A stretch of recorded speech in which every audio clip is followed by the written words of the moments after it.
Hola amants de los idiomes. Abans de començar necessito fer una breu nota en anglès i en espanyol per als que no parlen català. Hello language lovers, this video is in Catalan. Please, if you don't know, activate the subtitles.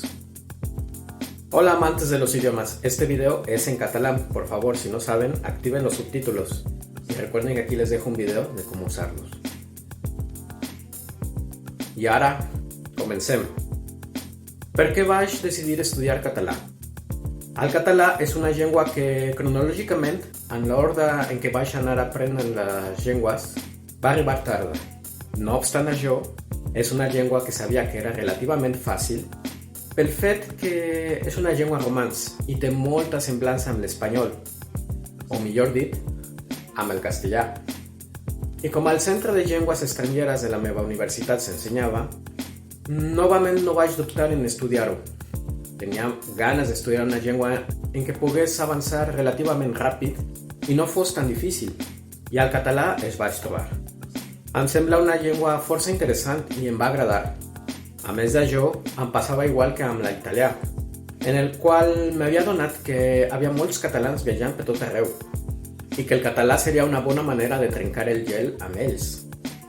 Molta gent es pregunta sovint per què vaig estudiar català, ja que és una llengua que sempre desperta polèmica, i juntament amb l'esperanto i, en menor mesura, el romanès, el català és una de les llengües que més desperta curiositat i que pot ser, lamentablement, causa polèmica i de vegades hi ha una miqueta de desaprovació per part d'altres persones. Tanmateix, els parlants de català o de les seves variants, com el valencià o el balear, generalment no pensen així, per òbvies raons, tot i que sempre hi hagi excepcions que sorprenen. El català ens sorprèn també perquè té una gran tradició i una gran difusió i preocupació pel que fa a ella.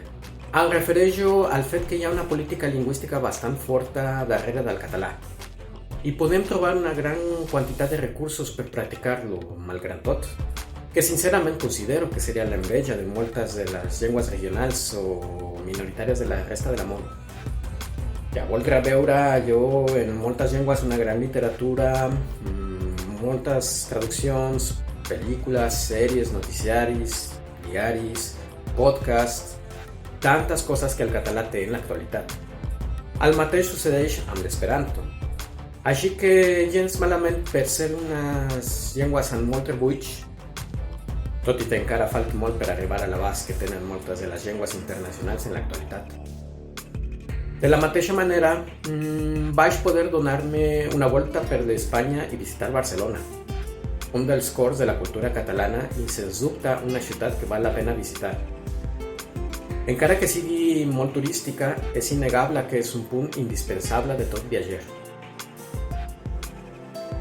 Us agraeixo haver arribat fins aquí.